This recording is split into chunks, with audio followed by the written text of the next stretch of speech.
Welcome to 340B 360, a new monthly podcast from 340B Report. I'm Anna Mangum, host of this new program, which will showcase 340B Report's valued sponsors and the crucial role they play in the 340B ecosystem. First, a little bit about me. I've dedicated my career to promoting healthcare access, quality, and equity. I've been a senior leader with a variety of major national advocacy and trade organizations, including 340B Health, where I worked closely with 340B Report publisher and CEO Ted Slavsky for over a decade. I'm delighted to join the 340B Report team and to be working with Ted again. In this exciting inaugural podcast, I chat with George Puckett, CEO of Verity Solutions. Verity is a 340B technology and services company for covered entities participating in the 340B program. Verity has been a leader in the 340B technology services space for over 2 decades, and George has led Verity for over 10 years. Previously, George created other businesses that met the needs of hospitals and other 340B providers. Prior to his time in the healthcare sector, George had a fascinating career in another line of business that I know our audience will find interesting. Verity has been a longtime supporter of 340B Report and is an Ultra Diamond sponsor of our news service, the highest level of sponsorship. We're very grateful for Verity's investment in 340B Report. Today, we'll catch up with George and gain insights on his company, the services it provides, and areas that 340B providers should be thinking about when it comes to staying compliant, becoming more efficient, enhancing the patient experience, and generating much-needed revenue. Welcome, George, and thank you for being with us today. Well, thanks, Anna. It's my first podcast, so we'll see how it goes. And you talked about it being excited and exciting, so hopefully I'm at least excited, and we'll hope that the listeners will find it exciting. Well, they will, and there's just so much to talk about, so we're going to go ahead and dive in. So I understand from our publisher and CEO, Ted Slavsky, that you've had quite an interesting career in entrepreneurship, and that one of your first initiative was actually in the national security space. Can you tell us more about this, or is this top secret? Well, I started my career as a software engineer. And so one of my early projects was developing the software for the first artificial human heart. And after that, I went on to other projects. So I was a software developer and mostly in healthcare. But I worked with the Department of Defense to build retinal scanning security systems. And we put those in ICBM missile silos.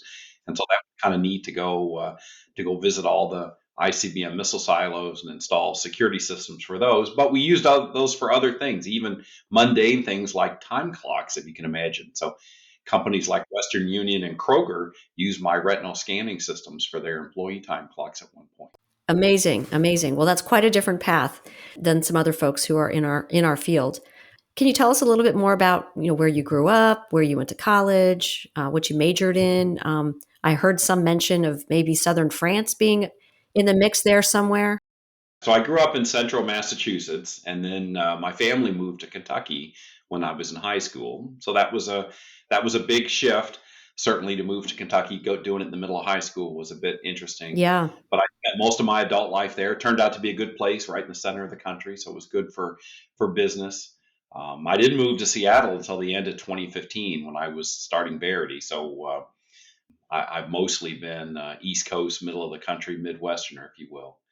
As you mentioned, I did go to college and study history in southern France at a town called Montpellier, and got a history degree there, and then came back to the United States and studied computer science at the University of Louisville. So on to do normal stuff after my fun French adventure, let's say. Well, it sounds fantastic. What a great experience to be able to be in France. Tell us then, how did you become involved in the 340B program? You've dedicated most of your career to this area. Kind of what took you there? My primary entree into 340B was really pharmacy inventory management. So I really started there. My second business was mostly a pharmacy inventory management vendor. And when 340B came along, a lot of my hospital system customers were interested in the program. In fact, Henry Ford in Michigan was one of my very first customers. And so we got into 340B, and we ended up having hundreds of hospitals that used my pharmacy inventory management system and 340B capabilities. And then I sold that business and went on to do pharmacy automation. So in all sorts of pharmacies, long-term care pharmacies, retail pharmacies, hospital pharmacies, practically every component of pharmacy you can imagine. And did that until 2012 when I decided I'd get back into the 340B space and went on to start Verity Solutions. Yeah, well, that's quite a pathway. Tell us more about Verity Solutions. Where is it based? I think you of course mentioned Seattle.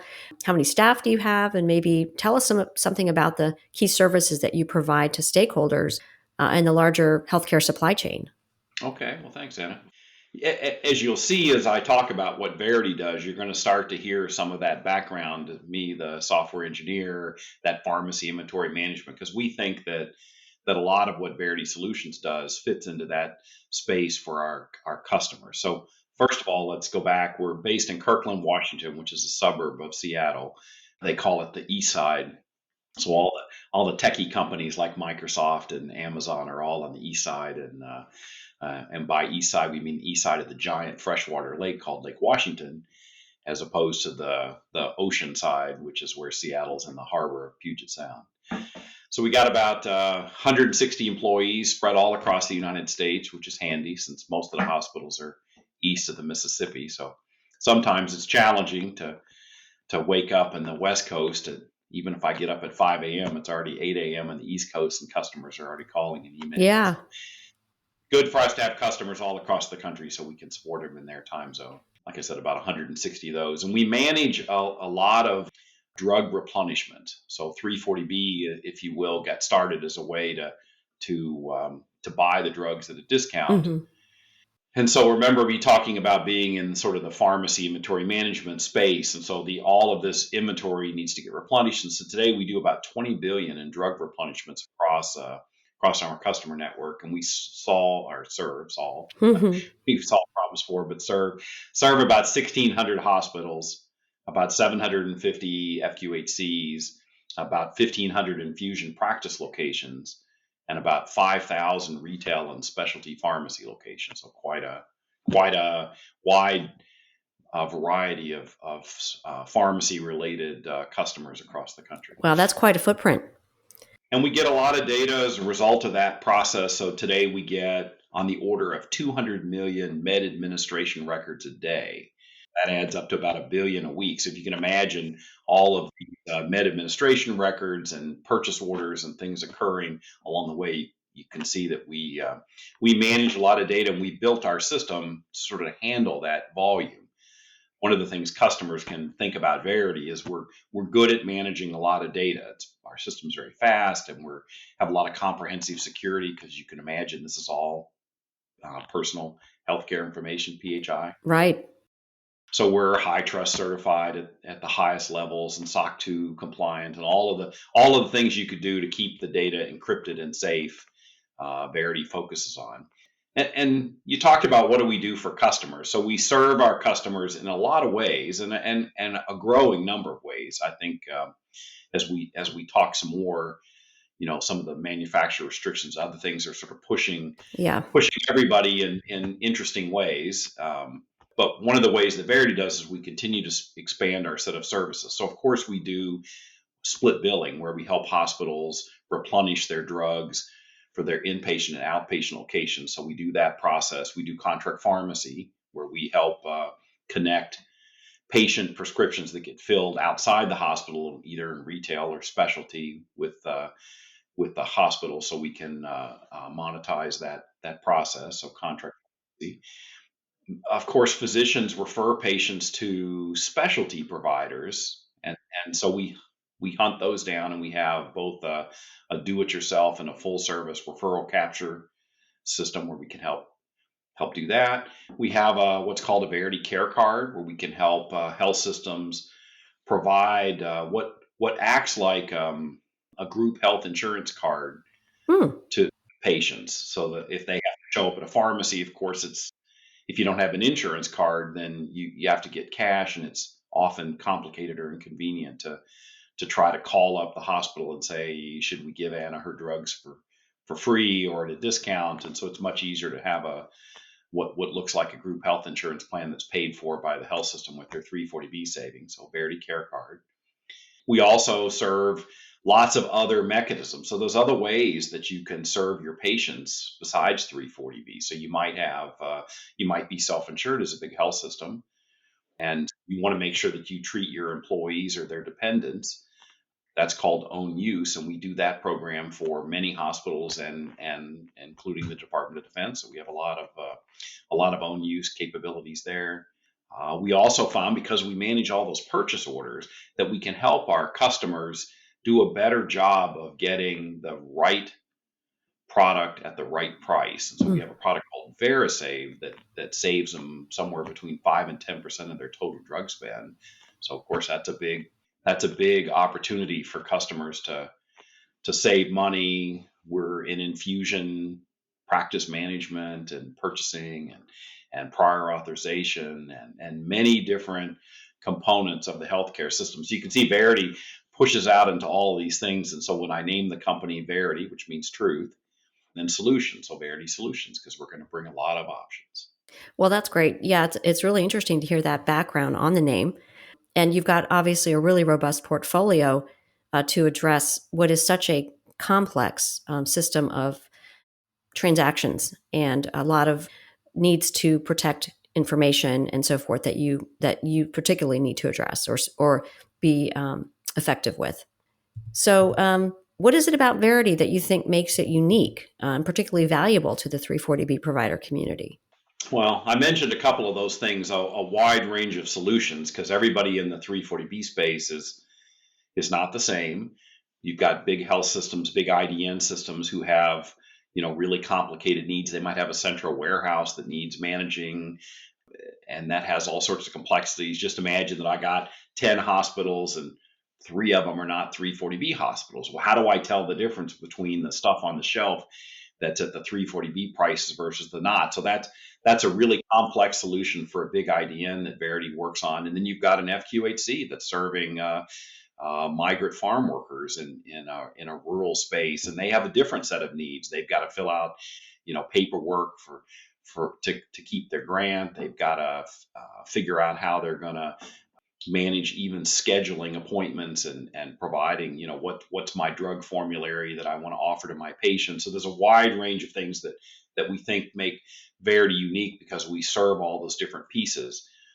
In fact, I've even on purpose split the company up into some different groups where we manage. So I have a different group for what I call the community market, because these FQHCs both are interested in different things and speak almost in a different language than a big IDN health system. So we have a strategic sales team and a community sales team, and we work our account management and systems in those two different ways to try to focus on how we fit into these different markets. So I think one thing that we like to think that, or at least feel a little special, is how we try to serve all those different markets, hopefully very effectively. And then and then in addition to that, we push out as well. So if you imagine contract pharmacy, let's just imagine you're a big system like an Accredo or a BioPlus or a Walmart or a Kroger or any of those really big systems. The way 340B works is somewhat complex in that the drugs have to get ordered at the covered entity and they get drop shipped to these retail pharmacies. And so Verity has another group in our company called VHub, where we provide services to pharmacies. And it's set up as a different set of services that we provide to pharmacies, because you can imagine in the 340B split billing contract pharmacy world, you're paid by the covered entity. But what if you're serving pharmacies? The pharmacies want you to take care of them. And so I have a different team inside Verity that manages our VHub business. And so that's just examples of sort of these different teams that we have inside. An infusion practice, for example, is quite different than any of those other things I just mentioned, and they have their own teams that manage those. So a lot of that piece, and I think we are continuing to push out in terms of these solutions. So Verity has its own dedicated development team. We don't outsource any of that process, and so it gives us a lot of ability to continue to be creative. You can imagine when these manufacturers propose these contract pharmacy restrictions, sometimes they don't give you very much time, 30 days. And all of a sudden, they just send a memo out that says 30 days from now, we're going to restrict it to pharmacies within 40 miles of your location and have other restrictions. How does that get done? Verity's got stop what we're doing and scramble to build code. So it's good to have my own developers that can do those. Well, it's definitely a lot of moving parts, to say the least. And it sounds like a lot of customization because you have a lot of different kinds of needs, sizes of entities that you're working with. And so you're going to need to create those tailored programs for folks. As a firm that's been providing these kind of solutions to 340B providers for over 2 decades, how does the current landscape compare to when you got started? I suppose it's, what's the saying? With change comes opportunity. So my God, there's so much opportunity because there's been a lot of change. Or is there's opportunity in chaos? Oh, opportunity and chaos. That's right. So it's way more complicated than it ever used to be. In the beginning days, you had, essentially a group of large hospitals working mostly inside their four walls between their inpatient drug utilization and their outpatient 340B drug utilization of FQHCs and STD clinics and community organizations and so and there's many new players. I'm always surprised in such a what I would consider a niche and tough market that people seem to think that's a great new business to get started on. Yeah, yeah. Like there must be easier things. Uh-huh. But there's a lot of new players that come in, and I think it's one of the things that is both good and bad, right? Those new needs create new demands. The covered entities have new problems. Verity wants to provide solutions for those, but it adds a lot of complexity and confusion in the space. Yeah. Well, interesting times, and it's going to continue, I think. So, to that point, there are some 40 drug manufacturers that have placed restrictions on contract pharmacy use, and that has had a major impact on providers and their patients. How is Verity Solutions helping clients navigate this area since the rules do seem to keep changing? The rules do seem to be changing, and I guess we're, as you said, not done with that. It's going to keep going, and there'll be new ways to deal with the problem. So one of the ways that Verity solves that, first of all, is we try to be partners with our customers. We've got dedicated teams that follow all of the different manufacturer and state restrictions. As you can imagine, you said 40. No two are the same. Each manufacturer has it in a slightly different way, and Verity actually writes specialized code. I think you mentioned earlier about customization. And so Verity actually has tried really hard to have no custom software, but instead highly configurable software. So all our customers run the same software package. We update it every 2 weeks. So we can be pretty nimble. So if these manufacturers release new restrictions or new tweaks to their policies, we can quickly adapt our software to fit into those. And so we have teams that do nothing but keep up with that. So you can imagine we have account managers, we have product managers, we have developers that do nothing but keep up with those functions. And we also provide, again, lots of solutions for the covered entity. And I think you've probably gathered that we try not to have a one size fits all solution because everybody's got different problems. We help them do their ESP claim submission. You can push a button in our system and submit that data. We try to make it as seamless and easy as possible so that they don't have to do a lot of manipulating of spreadsheets. But even that is complicated. And of course, ESP doesn't solve all the problems for all the manufacturers, for all the covered entities, just one of the tools. We provide these other kind of solutions, things like referral capture. Our account managers are highly engaged in regular communications with their covered entity customers. We probably have, well, I'd be confident in saying I have the largest account management staff of any 340B vendor in the space. And our ratio of account managers to customers is got to be the highest of anybody by many times. So these account managers have a very small portfolio of customers they manage with. Some big health systems might even get two or account managers dedicated to them because it's complicated and they're big and they have a lot of stuff. And so part of the way that we really work hard is to have our account managers be partners with the customer. Sometimes when people hear the term account manager, they think, oh, that means like a tech support person. And in our case, no, not at all. That is the last thing we want is for you to have to submit a ticket to get some help. we need to be proactively engaged with the covered entity to be managing these things. Very complicated. And again, just to provide this just wide range of solutions across their business. Again, many of these systems are pushing off. I think I mentioned infusion care. Well, that's both outpatient infusion care and home infusion, and or referring them to an independent infusion practice. Those all have their own both benefits and complications that go with it. And so you just got to stay on top of all of this process with a big team. Right, right. Well, it sounds like you've got quite a team, and you mentioned your account managers, so a lot of personalized support and intensive support as well, which is fantastic.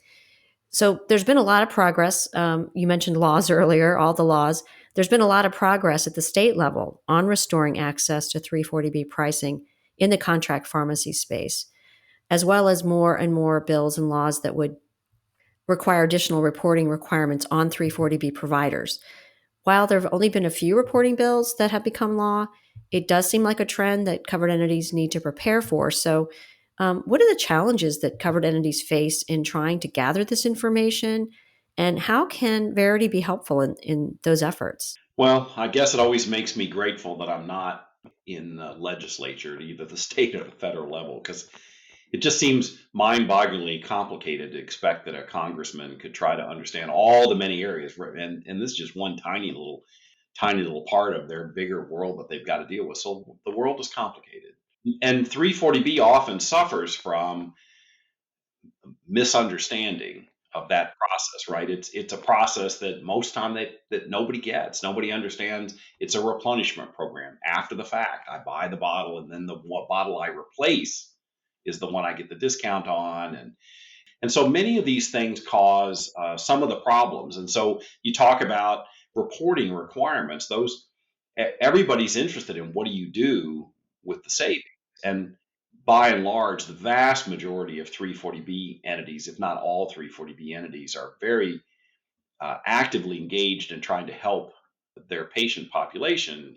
And the money that they get from 340B is only some tiny fraction, right? Even these big health systems, only something like 50% or less of their uncompensated patient care comes from 340B. But how do you explain what you do with that money? And so then people start down the road of how do I document that? Well, that could get really complicated if you have to explain for every single 340B claim, what did you do with that savings, or did you mean in general? And so one of the things that happens, of course, is that these reporting requirements, while they may be well intentioned, often have all these gnarly complications that go with them. People are trying to solve those, and in many ways, this is one of the and I'm going to say this, and we'll have to chuckle over it. The benefits of a federal government that at least you have a single standard. So from that perspective, right, having 50 different individual state policies is as complicated as having 40 different manufacturers, each with their own policy. Again, it's sort of madness to imagine that somebody would have to do business where 40 different manufacturers have these own unique policies about how they want to deal with it, just like having 50 states that are going to have potentially have their own unique rules that are going to apply to 340B start to get a little bit complicated. Now, I guess it's part of what we like about America is that we get to customize it by state, but many times this part of it gets complicated, and we live in a more interconnected world, way more than maybe back in the Revolutionary War days when interstate commerce was perhaps less impactful. So I think that's going to be really challenging to get a system that's going to be consistent and manageable, because each one of these are going to be slightly different. And so Verity's going to have to figure out state by state how to build that reporting and gather that information. And so just like we did with the manufacturer restrictions, we'll build tools that'll do that. That's great. Yes, well, we do have a lot of states, no question about it.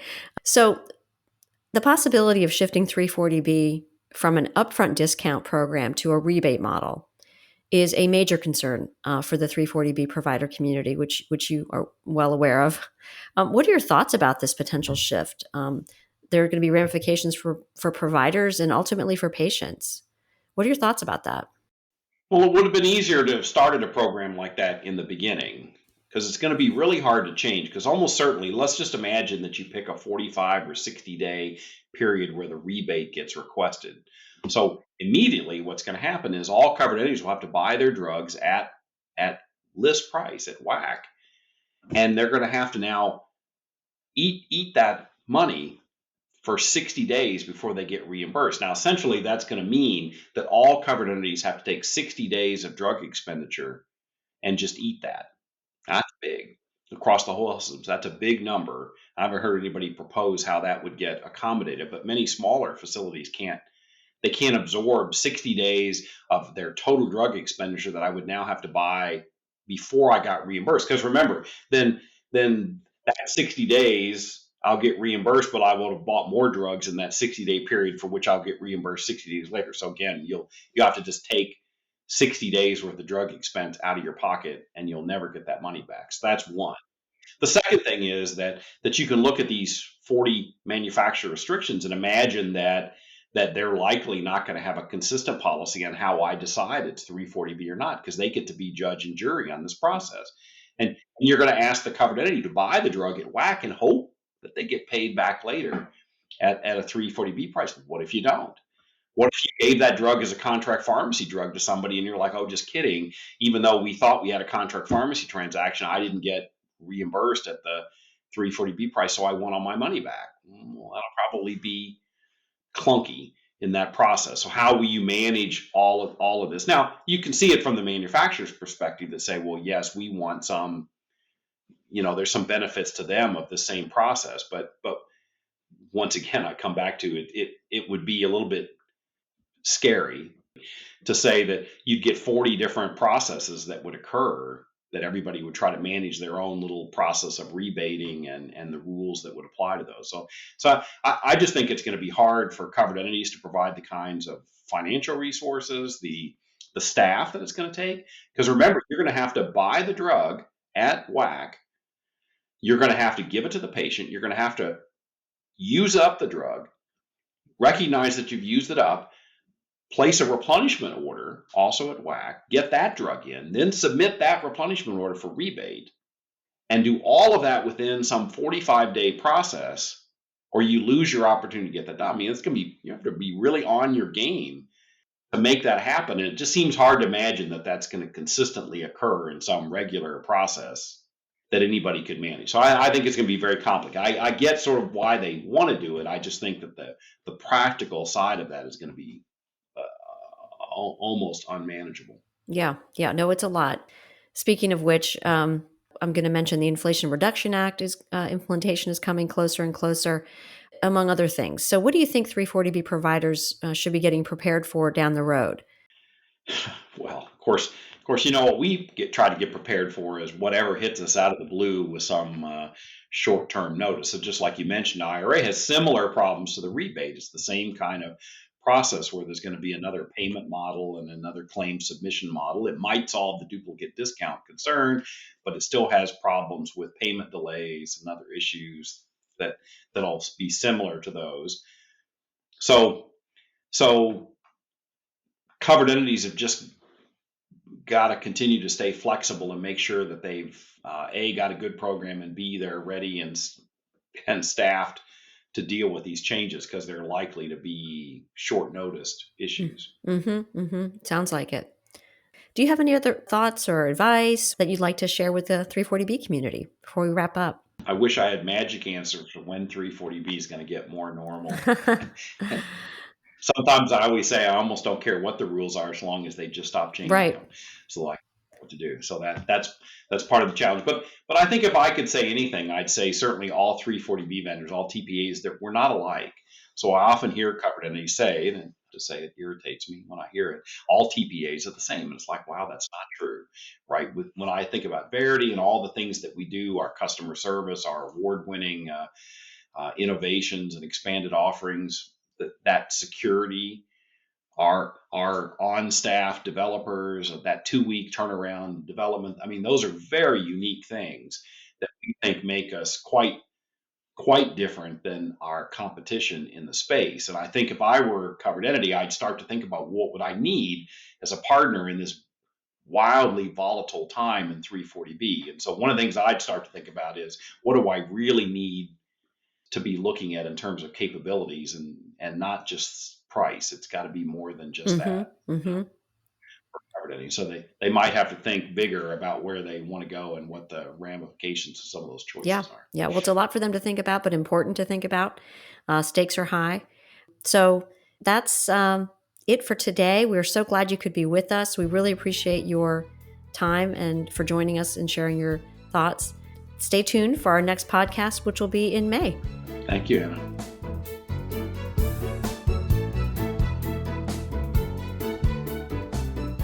Thank you for joining us today. We look forward to our next podcast in May.